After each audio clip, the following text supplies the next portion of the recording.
You've probably seen the same advice everywhere. Fall planting in Zone 7 ends around August 15th. That date isn't a universal Zone 7 deadline. It's not even the same deadline for two gardeners in the same zone. Your actual cutoff depends on your local frost date, what you're planting, and how fast that crop can grow once fall slows everything down. Stick with me, because by the end of this, you'll be able to work out your real planting window for any fall crop. Not the one-size-fits-all date that gets repeated everywhere. Here's the part most advice skips. USDA hardiness zones describe average winter minimum temperatures.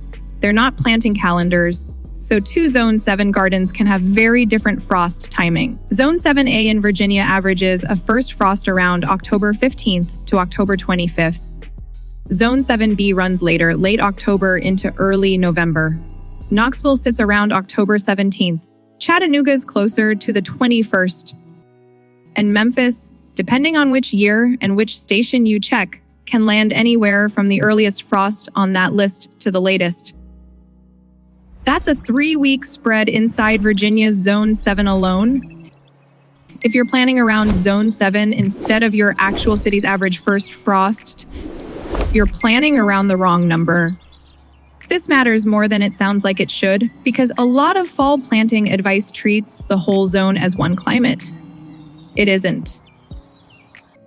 New Mexico State's extension research found that individual gardens can vary by up to 2 or 3 weeks from their zone's average, just from elevation, site exposure, and air drainage. The zone number tells you roughly how cold your winters get. It doesn't tell you when fall actually starts closing your planting window. So here's a better starting point than a fixed date. Say your average first frost lands around November 1st, and you're looking at a crop with a 45-day maturity. Backing up 45 days from November 1st puts you around mid-September as a bare minimum. Add a couple of weeks for fall slowdown, and your realistic window closes closer to late August or early September.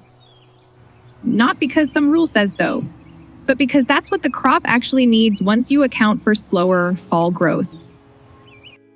That's the general shape of it. Start with your average first frost, count backward by your crop's days to maturity, then allow extra time because growth slows down as days get shorter and soil cools. If the crop is frost sensitive, add a buffer on top of that. And if you're direct seeding into cooling soil, germination itself takes longer too. Frost date minus maturity minus fall slowdown minus whatever that specific crop needs. Not a magic formula that spits out one exact day. A planning estimate that gets you a lot closer than guessing off a calendar. Spinach is a good example of why frost tolerance matters more than most planting advice admits. New Mexico State's trials put spinach around 43 days to maturity, but spinach is cold hardy, light frost doesn't end the harvest. Extension sources note it can keep producing well into December under some protection. So, treating spinach like a frost-sensitive crop and stacking on an extra buffer it doesn't need just makes you think you've missed a window that's actually still open. The real caution with spinach isn't frost. It's germination. Young seedlings still need enough time to get established before serious cold sets in. That's a different problem than asking, will frost kill this plant? And it's worth keeping those two questions separate for every crop you're planting, not just spinach. A crop can be perfectly frost hardy and still fail if it never had enough time to get its roots down before growth slowed to a crawl. If you think you're out of time, radish is usually your answer. Around 25 to 30 days to maturity, and like spinach, it handles cool weather without much trouble. Short maturity time means the deadline sits weeks later than crops like broccoli or head lettuce. If everything else feels too late, this is the one that usually isn't. Turnips work the same way, roughly 45 days to maturity, and cold weather doesn't hurt them. Missouri Extension notes they actually sweeten after a light frost.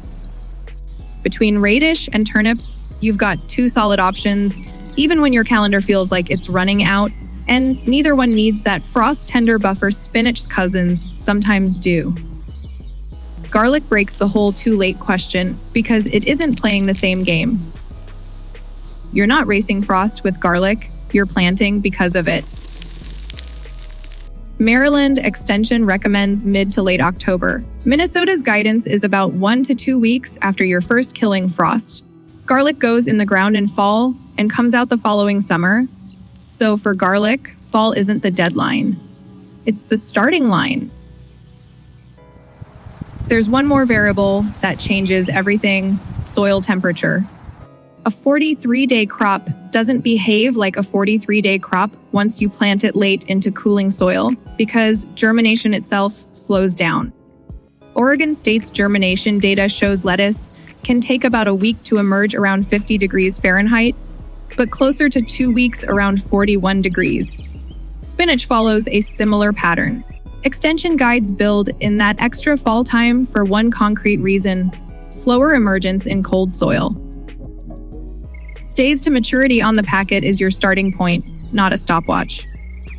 It was measured under decent growing conditions, not the cooling soil and shortening days you're actually planting into in September and October. And lettuce itself isn't one number. Leaf lettuce matures in around 46 days. Head lettuce runs closer to 69. Romaines around 67, butterhead around 66.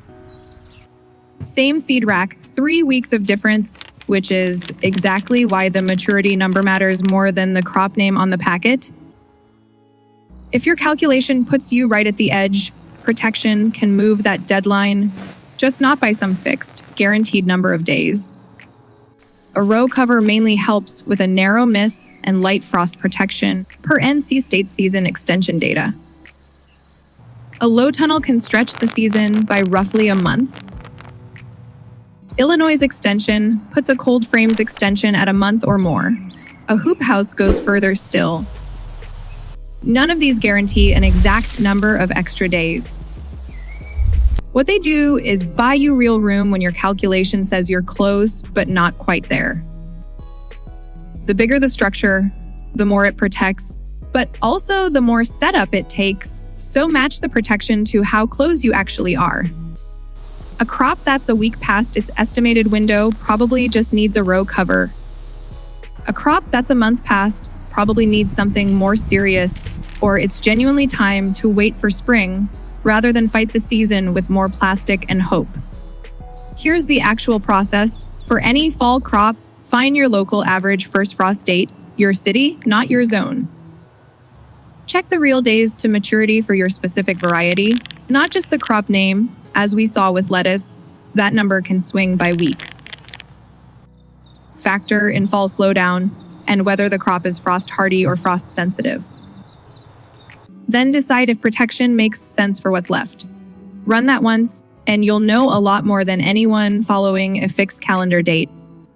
So don't ask whether August 15th is the deadline. Ask a better question: when's your average first frost? How long does this specific crop actually need, and how much will fall conditions slow it down? Drop your first frost date and what you're trying to plant in the comments, and I'll help you work out your window. If this changed how you're thinking about your fall garden, subscribe. Next time I'm testing whether a cold frame actually delivers on the season extension numbers on camera in my own backyard.